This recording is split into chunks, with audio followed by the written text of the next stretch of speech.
Some would argue that I'm better. Yeah. So thank you guys for having me. I'm Anthony George. I'm the founder and the owner of GCE, and today's talk is AI and IoT manufacturing. Oh my! This is actually a talk. This is two talks. The talk was originally supposed to be a talk I gave for OSSEC in Wichita last year, using analogies like the Yellow Brick Road and flying monkeys and ransomware and such. But then I piled the talk together with the talk I gave in Houston 3 weeks ago. So you're going to get two talks put together with some ideas mixed in there. I'll take questions throughout, and we'll just go at it right here. So who am I? I told you I'm the founder of GCE. So we help small and medium manufacturers digitally transform industrial environments. I'm a retired cyber warfare operator. I spent 14 years with the Kansas National Guard on the cyber protection team. That's a reservist job. My full-time job is, or was, a senior systems engineer for Raytheon, a defense contractor. 5 years ago, I moved back from Italy and I launched GCE. Initially, we did industrial cybersecurity for Wichita, Kansas, small, medium manufacturers, but walking those plants, I realized the core problem they had was not that they didn't have industrial cybersecurity, so they didn't have anything connected. They didn't have any need for industrial cybersecurity. They were clearly lagging behind in adopting technology. So I taught as a project manager at WSU for a little bit. I built their smart factory. I was the director of robotics for a short time. I spent six years in the Navy as a cryptologist. I joined the Navy to be a Navy SEAL. I got hurt and I got reassigned cryptology. Actually related to that, this morning, my son is leaving for the Navy in a month to be a Navy SEAL. Forgive me for whatever that's doing. And we did drown proofing all morning. So I did drown proofing this morning. So if I pass out, that's because of that. I'm a little bit out of shape there. All right. So the initial talk that I gave in Houston, OT SecCon, was basically the difference between how the military secures industrial environments versus how civilians secure industrial environments, and compare and contrast the two. Hour-long talk. I'm going to condense two 1 hour long talks into 25 minutes, so I'm going to talk fast. So if you're used to watching YouTube videos of 1.5 speed, this is you. So what happened? This is my business, but this was my business, you guys. So this is my shop out of my home. This is my son's truck right here. And the day before I talk in Houston, my shop burned down. And I still had an office location in town, but all my prototyping, all my industrial equipment burned down.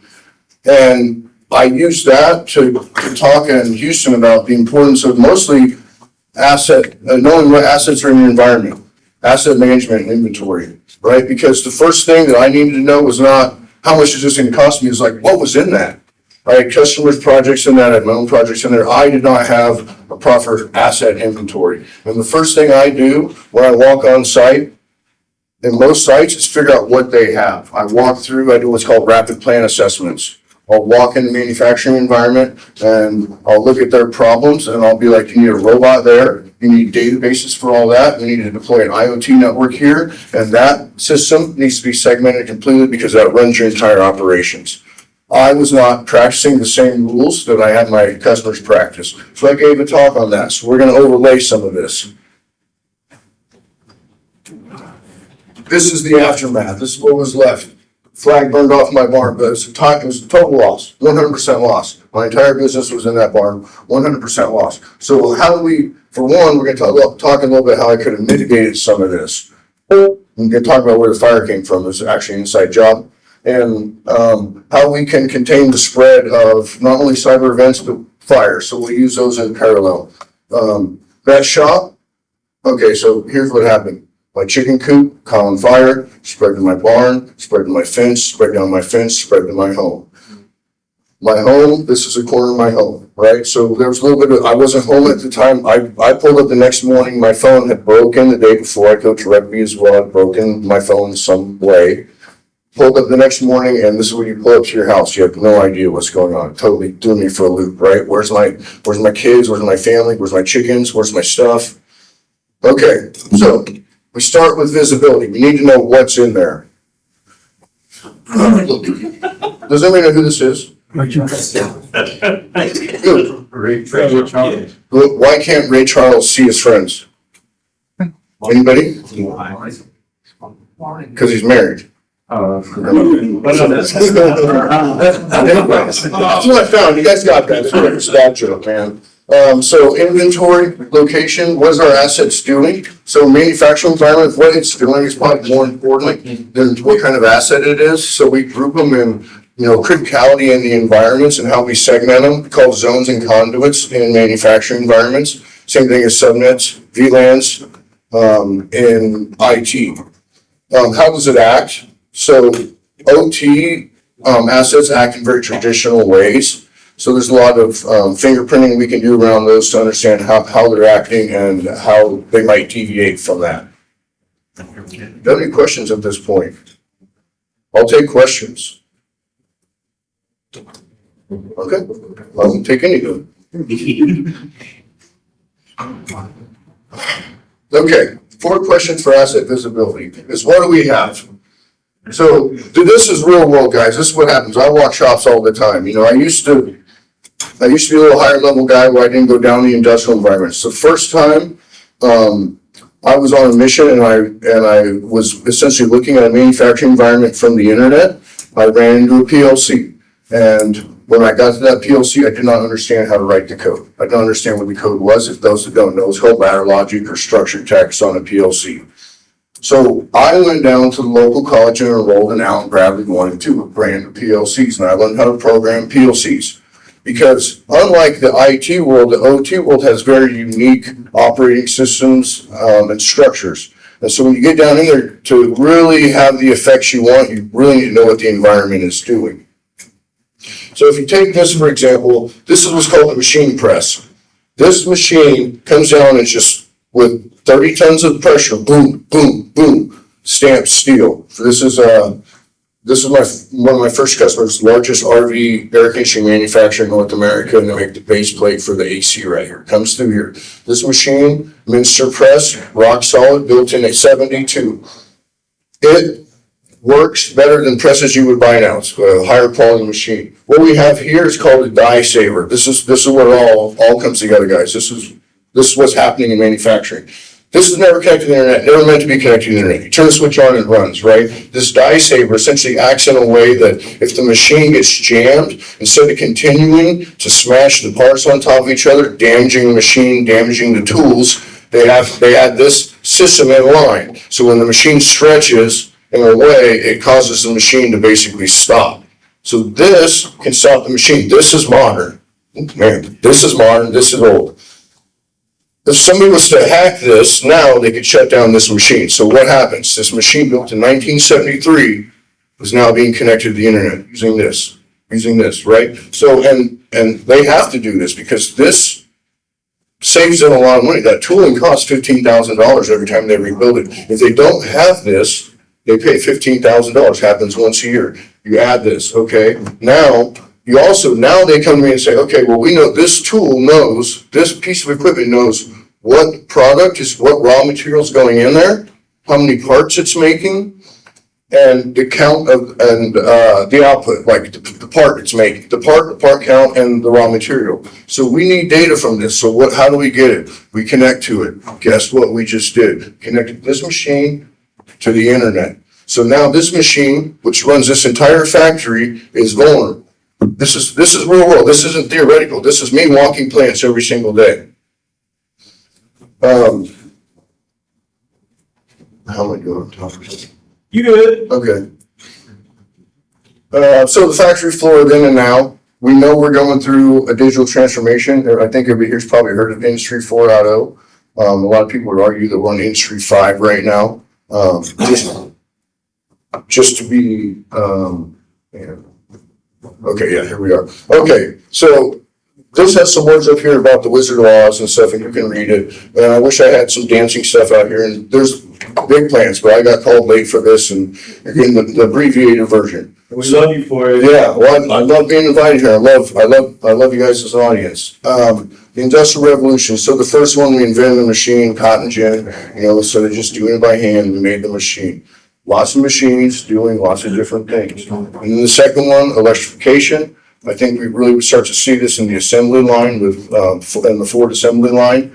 The third industrial revolution is going to be computers. This is the PLC that I talked about. This is where we start, you hit one button on the wall and all the machines start, the whole process starts. This is where a lot of manufacturing sits today, Industry 3. Industry 4 is connecting to the internet. The internet's for, networking the internet's for. TCP/IP in 1999 when they won the internet war, that's when Industry 4 took off. Now, why are we still talking about 25 years later? Because manufacturing adopts slow, the world adopts slow, everybody adopts it slow. These things lag, and every industrial revolution is getting shorter and shorter, with the initial one being 100 years long, 50 years, 25 years, and now look, we got 4 to 5. We got 5 going on. We don't even know what 6 is right now, but we got question. Yep, I'm just curious. So, as someone who's not in the OT field at all, I wonder, in your opinion, do you think it is better for current manufacturers of like large machinery like that to begin to adopt that and integrate this capability internally, or do you think it's more beneficial for like third parties to be developing these PLCs that can then be sort of bootstrapped to any, like any compatible device, shall we say?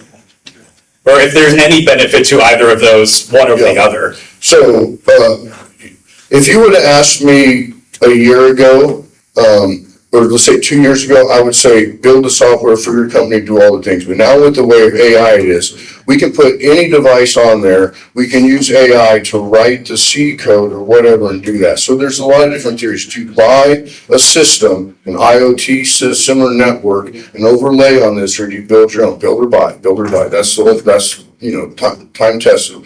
Build or buy, your price point. But with the invention of AI, building seems to make more sense than buying, just like in software. If I took an ESP32, which is just a simple microprocessor, costs $10, I know how to write C code, my degree is computer programming, but somebody that didn't could go on there and write C code that pulls the same information that die saver is pulling for $10. So now as a manufacturer, you have the ability to unlock it. So what I suggest to my manufacturers is pay me a bunch of money. But after that, what I really suggest is let me get in there. I go do the look, my rate's $2.15 an hour, so it's expensive. I find the person usually in the organization, a young person typically, but it's not always young. He's tinker, he's the guy, whatever. I said, he knows what's going on, he's running it, he knows their ERP, and I sit down with him and he works it through with me, and we decide if in the organization there's somebody who can take on this digital transformation, or if we need to carry it a little bit till we can identify somebody to move in there. But long term, the solution isn't for integrators like I'm an Industry 4.0 integrator, if I haven't said that. The long-term solution is not for a customer to pay for me to go in there and put those things on those devices. No, the long-term solution is me to continue to figure out what the future is doing, and you running your manufacturing facility. Because you know how to run a manufacturing facility. I work in spices, I work in RV air conditioners, I work in aircraft parts, I work in military, I work in custom machine builders. I never know your production as well as your production manager. I go stand next to the production manager, and honestly, this is the most difficult part of my job. You try to get him, it's always a him, but it could be him or her, to be adopting the technology when they're trying to get things out of the back of the factory. If things aren't coming out of the back of their factory, the owner is mad at them. The company is mad at them. So their job is to make sure things come out of the back of the factory. And if your ransomware is a factory and you don't have things coming out of the back, you're in big time trouble, because that's how you make your money. If you make beef, like JBS hacked 3 or 4 years ago, they get hacked, they get ransomware, 8 million pounds of spoiled beef on your hands. You went from a cyber incident to an environmental incident. All kinds of negative effects flow when things don't start coming out of the back of the factory, starting with 200 people standing around making money, and you're not. So it's very important that these factories maintain running through misconfiguration, which is the number one thing I see in manufacturers. It isn't ransomware, it isn't some cyber attack, it isn't nation state. You guys, I'm dealing with these companies that got 200 people. They're not necessarily targeted by nation state, although they could be if they're the low-hanging fruit. What they're trying to deal with is they're trying to stay competitive in this world. and they need somebody who understands cybersecurity, they need somebody who understands engineering, they need somebody who understands their operations that can go in there and do that. Because I handed a tablet to a guy not long ago, and it's like, slide them up, man, slide it. Do you got grandkids? What's your deal? These are the people that are working down these things. And you can't just say, no, fire that guy, because guess what? That guy runs the plant. He's a production manager. Like, half of those employees are felons, you guys. It's not easy to go tell a felon who's on work release to go do something sometimes, so that guy is very valuable. You have a question? I was just curious, when you're working with these different size organizations, when you're working with these different size organizations, I'm aware that there's like general frameworks for how you would kind of set up, an ICS environment, like a Purdue Model or an IEC standard. With some of these small organizations, do you have to kind of choose a light, version of that, where you're not going to get all the bells and whistles, but there's like the 20% that's going to get them 80% of the benefit that you really hammer on? Yeah, so separate their IT and their OT. So okay, I land in the organization, I go to their IT provider, the managed service provider usually, or sometimes it's in-house. I sit down with them. We're in the same room. We're trying to talk the same language. I translate between the IT and the OT. That's what I do really well. So, and I make sure they get on the same page. The OT people, I already told you guys, their job is to make things come out of the back of the door. IT's job is to make sure you guys can't do anything, basically, is what it feels like, right? The IT guys are the ones that want to shut it down. No, that's not secure. No, I need this. No, you can't. No, I need this. You gotta sit there and figure out how we solve their problems with making them comfortable. And IT needs to go more from compliance and regulation, which we've felt for a long time, is like the no guys, to enablement. You need to be able to go to your IT guys and say, I need this dashboard. So the way I do it, and the way it's being done increasingly, is I land in the organization, I create a Linux VM, and I use that to pull data from the ERP and from spreadsheets. I package that up and send it out to the cloud, put it in S3 buckets, store their data up there, and I build software tools against it. That means when, and no inbound. So use MQTT, use the MQTT protocol, outbound only, a little technical here, but you literally don't expose any inbound ports open. You only send it out and you only use it to make decisions. Are we using AI in manufacturing? I'm using it to build tools. I'm using it to build logic. It's not built in real time. It's not quite there yet. I have a food manufacturer. It's very difficult to schedule. You got 5 different blender sizes, different densities, food recalls, allergens, colors mixed in here, salts, sugars. That blender can't run that. 5 minutes, guys, and we got 27 slides. Let's go.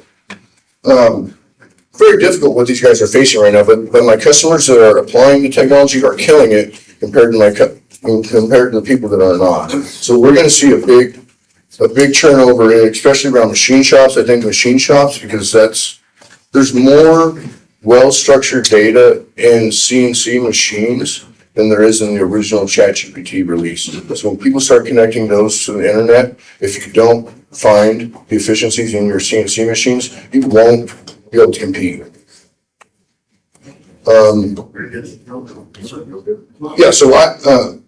IT is CIA, and OT is going to be availability, integrity, confidentiality, availability, right?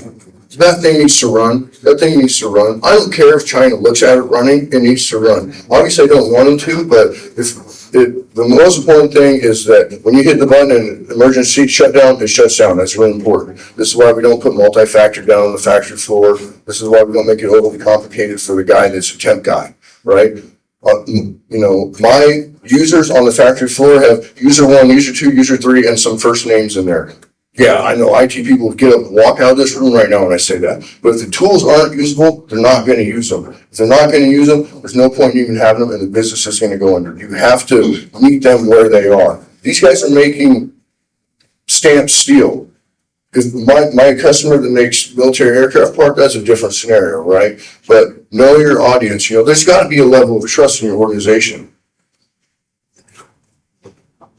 Okay, we'll be real quick here. I open the machines, I try to get data from the machines. This is what we're looking at. IoT makes way more sense than me trying to pull data out of this and figure out. First of all, if I touch this, My son was actually on the site with me with this one. We open the cabinet, it's like, okay, we need to pull power.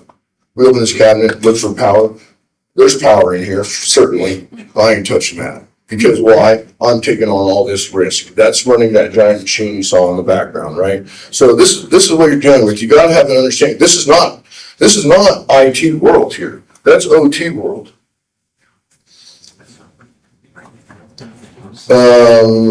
Okay, there we go. Is there any quick question before I finish?